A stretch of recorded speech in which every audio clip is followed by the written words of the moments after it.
नमस्कार सर्वताईंना श्री स्वामी समर्थ. नमस्कार सर्वताईंना श्री स्वामी समर्थ. तर व्हिडिओला सुरुवात केली 11 वाजून 10 मिनिट झाले. आत्ता सुरुवात केली. कामं तर खूप लवकरपासून चालू आहे सकाळपासून. साहेब आज आहे ना सकाळी 7:45लाच घरातून गेले. लवकर गेले. त्यांची आता 2-4 दिवस काही अर्जंट कामं चालू आहे, त्यामुळे ते सकाळी 7:45लाच घरातून गेले. रात्री आले 2:30-1 वाजता आलेत आणि आत्ता सकाळी लवकर गेले. खूप अर्जंट कामं चालले. माझं देवपूजा वगैरे कधीचीच झाली. सगळं आज आहे ना, मी कालची पूजा वगैरे होती सगळं काढलं, टोटली क्लीन केलं. आणि आज फुलं वगैरे अजिबात वाहिले नाही. मी अजिबात काही नाही केले. एकदम स्वच्छ असं क्लीन ठेवलं आहे सगळं, पुसून वगैरे खूप सगळं असं झालेलं. फुलांच्या पाकळ्या वगैरे, दूध साखरेचा नैवेद्य वगैरे ठेवून दिलेला आहे. आणि इकडे सगळे कामं आवरून घेतले मी. भाभी येऊन आता लाद्या वगैरे पुसून गेली खाली. सगळं असं स्वच्छ करते. नंतर पुन्हा पाय पुसायचे बाळदार बाहेर ठेवलेले राहतात, ते सगळं आणते. आणि इकडे आता तिला ना आता हे बदलायचे, बेडशीट बदलायचे. पण ना खूप कपडे झाले होते, अजून बाहेर पण ठेवले भरपूर कपडे खूप झालेले. तर पॅन्टी वगैरे यशचे, आणि बाहेर पण एक मोठी पिशवी भरून ठेवली भाभीला द्यायला. त्यांच्या लोकांना असे काम करताना घालतात. इकडं मस्त अशी हवा चालली बघा, किती सुंदर हवा लागते. इथं पंख्याची गरज नाही लागत आम्हाला. म्हणजे जोपर्यंत माझं किचनमध्ये काम आहे ना, तिकडं फॅन बंदच ठेवत असते. मस्त वारं चाललं आहे असं. आणि आता किचनमध्ये काही थोडीफार सुरुवात केलीत. आज ना इकडं काही पसारा नाही ठेवलेला आहे. पहिलं भाभी याच्यात अगोदरच मी थोडं थोडं काय काय होतं ते आवरून घेतलेलं. आणि कारण इतक्या लवकरही झालेलं, म्हणजे एवढ्या लवकर जेवण पण कशाला बनवू. मग आता मी जेवणाची तयारी केली.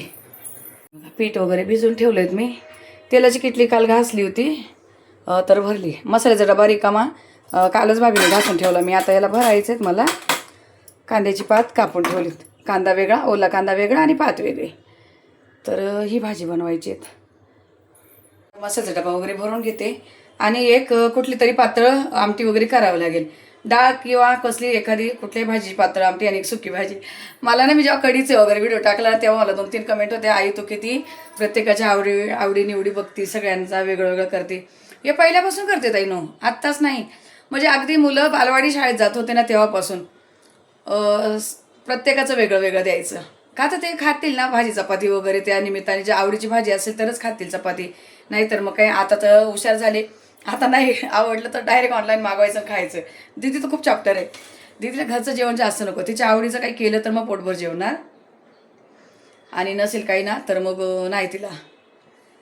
असं आहे. मग ज्यांना जे आवडतं ना ते मी करत असे. फक्त साहेबांचं आहे हे नाही काय, हे नाही आवडत ते नाही आवडत. आणि मी तर तुम्हाला सांगू, मला तर काय, मला सगळंच आवडतं आणि सगळ्याच गोष्टी नाही आवडत. कारण ते रोज बघून रोज खाऊन तेच करून आपल्याच हाताने, आपल्याच हातचं ना कधी आहेच नाही ना काही वेगळं असं. गावी गेलं तरी एखाद्या वेळेला सासूबाईचं भेटतं किंवा एखाद्या वेळेस मला करावं लागतं. शक्यतो त्या बनवूनच ठेवतं. आम्ही जायच्या आत तर त्यांचं जेवण बनवलेलं राहतं. पण राहिलो 1-2, आता तर मला 2 वर्ष होतील गावी जाऊन. आता तुम्ही बोलाल इथले इथं असून मला 2 वर्ष होतील आता मला गावी जाऊन, तरी मी गेलेली नाही. का, मला यांच्या सगळ्यांच्या नियोजनानुसार.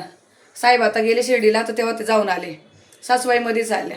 मग माझं जायचं, मी कोणासाठी तिकडं जायचं असं आहे ना. जर ते येत आहे किंवा हे कधी जाऊन यश गेला, मग मला कधी दिदीच्या ड्युटीनुसार, यशची कधी गैरसोय होती, कधी साहेबांचे काही खूप अर्जंट कामं असते. मी बोलते मग आपली मी घरातच असलेली बरी.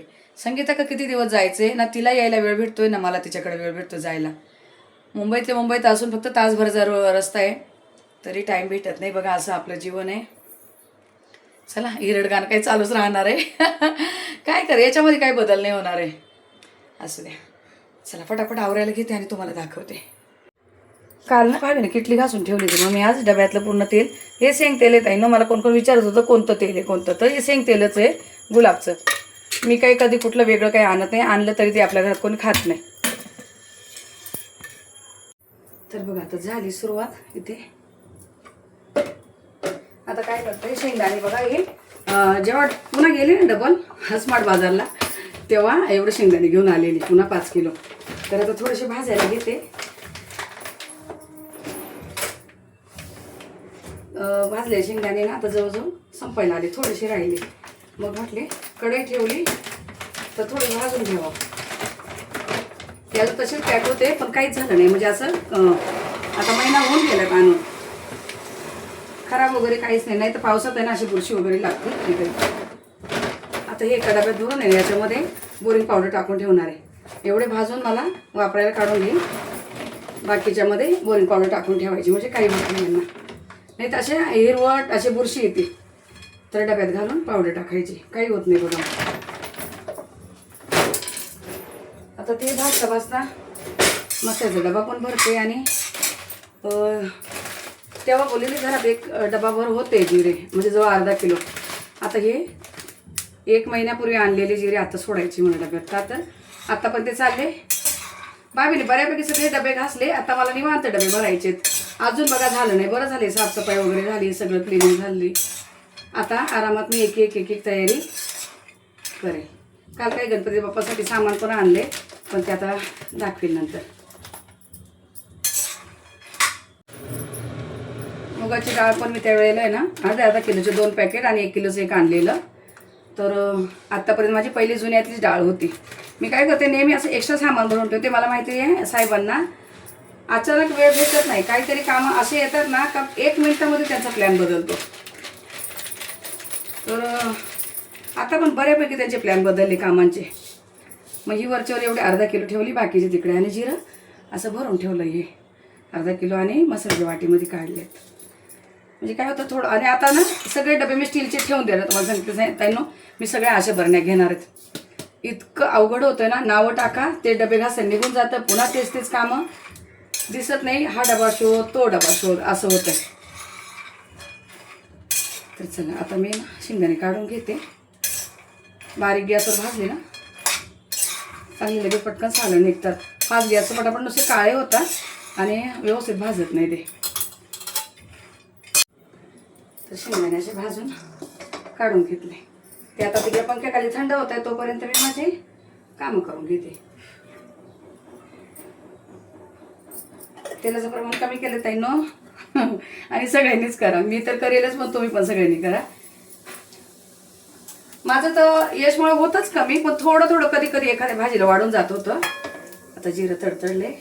आता ओला कांदा आहे ना, हा चांगला परतून घ्यायचा. हा असं ना भाजीमध्ये असं पांढरट नाही दिसला पाहिजे, कच्चा वाटला नाही पाहिजे. असा मस्त छान परतला ना तर भाजीला आणि चांगली चव येते. आणि ते ओले कांदे तसे ठेवून त्याचं काही होत नाही, ते वायाच जातात, त्याचं काही होत नाही, खाल्ल्या जात नाही किंवा ते काही ते वापरत येत नाही. त्यापेक्षा असे लगेच भाजीमध्ये यूज करून घ्यायचे, वाया नाही जाऊ द्यायचे. आणि मला तर सवयच लागली अशी आहे ना ओला कांदा भाजीला घालायची, तशी आता भाजीच होणार नाही माझ्याकडून. 1 चमचाभर मीठ भाजीच्या पूर्ण अंदाजाने. भाजी तर खूप वेळा दाखवली, आता करते म्हणून थोडंसं तुम्हाला. आता फास्ट गॅसचे परतून घेत. कांदा परतलाय. आता ही जी हिरवी पात आहे ना कांद्याची, ती पण मस्त परतून घ्यायची. मीठ घातल्यामुळं पाणी सुटतं आणि भाजी लगेच परतली जाते आणि शिजती पण. मीठ आता या दोन्हीच्या हिशोबाने घातलेलं आहे. हे पण असते. तोपर्यंत इथं मी हिरवी मिरची जिरं घेतलं आणि भाजलेले शेंगदाणे असे थोडेसे जाडसर वाटून घेते. आणि ही भाजी आता बनवून घेते. हे जाडसर वाटून यात घालणार आहे आणि परतून घ्यायचं, थोडं काढून घेते. आणि मग तुम्हाला दुसरी भाजी बनवताना दिसते. तरी बघा अशी कांद्याची पात बनवून काढून घेतली. कढई गरम व्हायला ठेवली पुन्हा. आणि मसाला डबा सगळा भरलेत बघा. जिरं, मोहरी, हळद पावडर, धना पावडर, हा काळा मसाला, कांदा लसूण मसाला आणि आपली काश्मीरी पावडर. सगळ्यामध्ये चमचे ठेवलेत वेगवेगळ्या. सगळ्यांसाठी असे छोटे छोटे चमचे आणलेले आहेत मी बघा. जिरं जास्त लागतं, जिऱ्याला मोठा चमचा ठेवला आहे. हळद पावडर थोडी कधी कधी भरून लागते म्हणून असा ठेवला आहे. आणि तिखटाला जास्त लागतो म्हणून हा मोठा ठेवला आहे. आणि काश्मीरी पावडर कधी कधी एखादा छोटा चमचा घालायची असते म्हणून छोटा ठेवला आहे. आणि मोहरी कमी वापरते मी, मोहरी नाही लागत मला एवढी. ही गावची मोहरी आहे तर माझी, म्हणून अशी लालसर दिसते. ती काळपट नाही आहे, गावची सासूबाईने दिलेली आहेत. आता इथं तेल घातलंय. आता दुसरी भाजी बनवायची. भाजी म्हणजे आमटी बनवायचं. मला बोले काहीतरी एक करावं लागेल. तर आता मी मुगाची डाळीची आमटी. आता त्याच्यामध्ये ना असे मोहरी वगैरे लागणार नाही आहे. आता मी फक्त इथं जिरं घालणार आहे. जिरं आणि लसूण भरपूर असं लसूण चेचून घेतलं मी बघा. एकदम साधी सिंपल अशी बनवायची. साधी सिंपल म्हणजे घालणार कांदा टमाटा. पण आता हे का माहिती आहे का, सोयाबीन मुगाची डाळ वगैरे मला डॉक्टरांनी जास्त खायला सांगितली. जे आपलं मी तुम्हाला बोलले ना, ज्यांनी ऑपरेशन केलं आहे.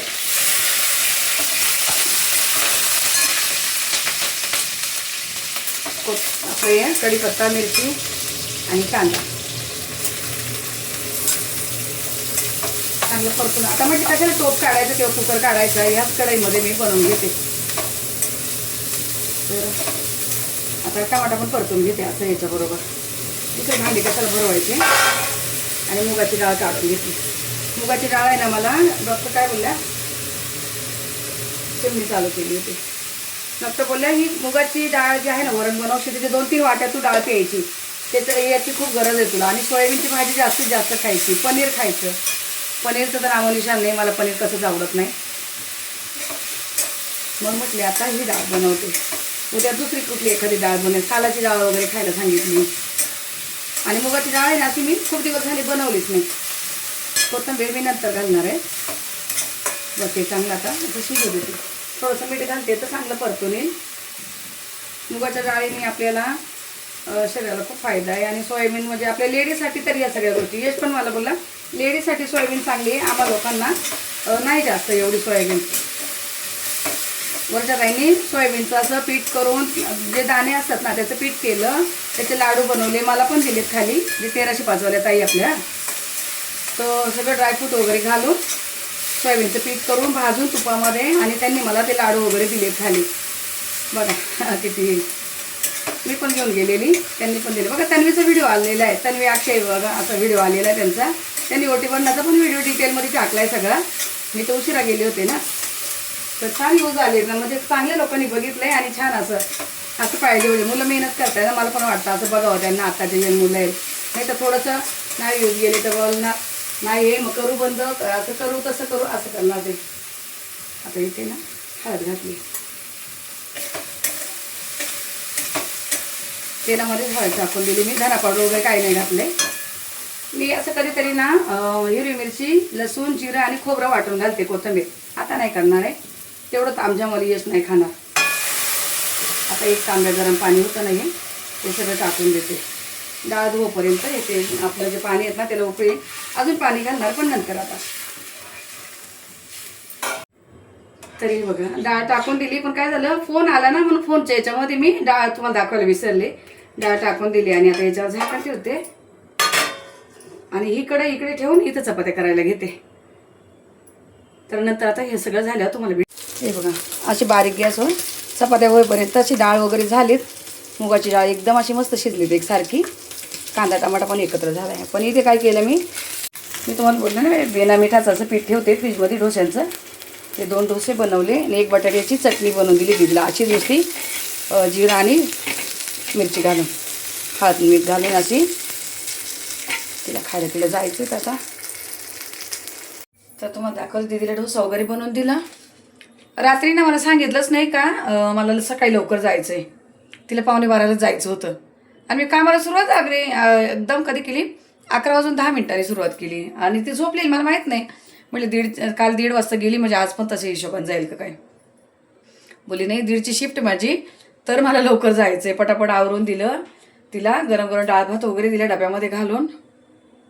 तिच्यासाठी ना पटकन तिकडं पंख्याखाली डाळ वगैरे मी थंड व्हायला ठेवली बघा. अशी मुगाची डाळ. नंतर फक्त थोडीशी कोथिंबीर वगैरे टाकून हे केले. एकदम साधी सिंपल अशी मुगाची डाळ कधीतरी खायला चांगली वाटते. आणि जरा डोस्याबरोबर बटाट्याची भाजी करून दिली. 2च घासायचे खाल्ले. आणि बस कांद्याची पात वगैरे अजिबात नाही. तिला नाही आवडत पालेभाजी. तिला शक्यतो आवडतच नाही काही. भात बघा एवढा किती छोट्या डब्यामध्ये भात लावला. फक्त 2 चमचे भात काढून दिले डब्यामध्ये. मला बोली नको आहे मला जास्त काही. चपाती वगैरे झाली तर. आणि मग आता भाभीचं काम होतं तर मग मी कोथिंबीर वगैरे साफ करून ठेवली. कोथिंबीरच्या वड्या बनवायचा विचार चालू आहे. बघू भाभी गेली तर आज काही जास्त पसारा नव्हता. लवकर आवरलं भाभीचं. जास्त भांडी नव्हते निघाले. एकाच याच्यामध्ये केलं. एकाच कढईमध्ये 2 भाज्या वगैरे असं झाले. आता मी याची वाट बघते. पण फोन चालू होता. आमच्या साहेबांच्या कामामुळे ना आमचे काही प्लॅन जरा कॅन्सल झाले. त्याच्यामुळे असं डोक्याला टेन्शन झालं आहे. काय जे असे म्हणतात ना नियोजन करून ठेवलेले कामं सगळे फेल जाऊ राहिलेत. 2 वाजले. आता मी त्यांना विचारलं जेवायला येत आहेत का. तर बोलले नाही मी लांब आहेत, जेवायला पण नाही येणार. माझं काही कामं चालू आहे, जेवायला त्यांचे अर्जंट कामं चालू आहेत. तुम्हाला सांगितलं तसं यश पण आलं नाही. मग अशी कामं झाले का एकटी भूतासारखी बसते. शेंगदाणे वगैरे चोळून ठेवले. साहेबांनी मला ना नवीन मॅक्शा आणले, तुम्हाला दाखवते. मी म्हटले सध्या 2च आणा मला, कारण ते आले का खूप घेऊन येतात. मला न आवडले कलर पण मला ठेवून घ्यावं लागतात. जे आणले ते दाखवते पहिल्या. त्यांनी मला ना फोटो पाठवलेले. यानं धुतल्या, मिठाच्या पाण्यात दिसत घातलेले, माझ्या कॉटनच्या असतात ना. हीच एक फक्त अल्पाईन कपडा आहे, पण तुम्हाला याचा एक खूप भारी आहे. याचा ना एकदम भारी कपडा आहे. जसा मी आता याला एकदम म्हणतात ना रफ अँड टफ वापरते, पण काहीसुद्धा झालं जसं ना तसंच आहे घेतल्यापासूनचा. तसे तर मी नेहमी कॉटनचं वापरत असते. हे बघा, साधे सिंपल असतात माझे. पुढे असे हे 2 बटन आणि असे असते. उंचीला वगैरे भरपूर आहे. मिठाच्या पाण्यात घालून ठेवले ना. हा कलर आहे, हा कलर मला खूप आवडतो. त्याने मला फोटो पाठवलेले. मी तेव्हा म्हटले हा एक कलर घ्या. आणि मला असा गळा वगैरे एकदम असा पूर्ण मानेपर्यंत लागतो. असं खूप खाली गळा वगैरे चालत नाही मला गाऊनचा कधी. असं सगळं व्यवस्थित पाहिजे असतं, म्हणजे कम्फर्टेबल पाहिजे. ड्रेस असो गाऊन असो एकदम हे. आणि हा एक दुसरा मी म्हटलं आता जवळजवळ असा एक कलर घालतेच आहे, पण ठीक आहे थोडंसं जरासं पॅटर्न वेगळा आहे. याचाच याला पायपिंग वगैरे अशी ही गोल पायपिंग आहे. आणि 2 बटन याला पण आहे. जवळ थोडंसं सारखेच येत आहे. मी काय केलं, वेगळे वेगळे जास्त असं मूठ भरून मीठ घेतलेलं, वेगळे भिजत ठेवलेले 1 तासभर. हे वेगळे ठेवली, ते वेगळे ठेवली, एकत्र भिजवले. तर याचा कलर त्याला, याचा अजिबात गेला नाही, याचा कलर गेला मिठा पाण्यात भिजत घालून सुद्धा. आता बघा, पहिला हे मी अशीच वापरते. हे सारखेच होणार आहे, पण जाऊ दे, ते सारखे झालेले बरे. आणि एकदम त्यांनी ना मला असा आंबा कलर पाठवला होता. तर मी बोलले नको, आता तर थोडासा पिवळसर कलर तर मी घालतेच आहे, नको मला म्हणून. तर होतं चांगला. हे बघा, असा कलर त्यांनी मला हे बोलत होते. म्हणजे नको, आता असं जवळजवळ एक घालते मी. एक ग्रीन होता, ग्रीन पण पाठवलेला. हा एक ग्रीन. आता एक ग्रीन पण मी घालते बघा. दुकानात मला असे फोटो पाठवतात. तर मी बोलले नको, मला हेच 2 जरा बरे वाटते आहे, तेच द्या. मग हे 2 घेतलेत. हे बघा, दुकानात सगळे असे खूप फोटो पाठवत असतात, कोणता आणू असे त्यांचं असतं हे.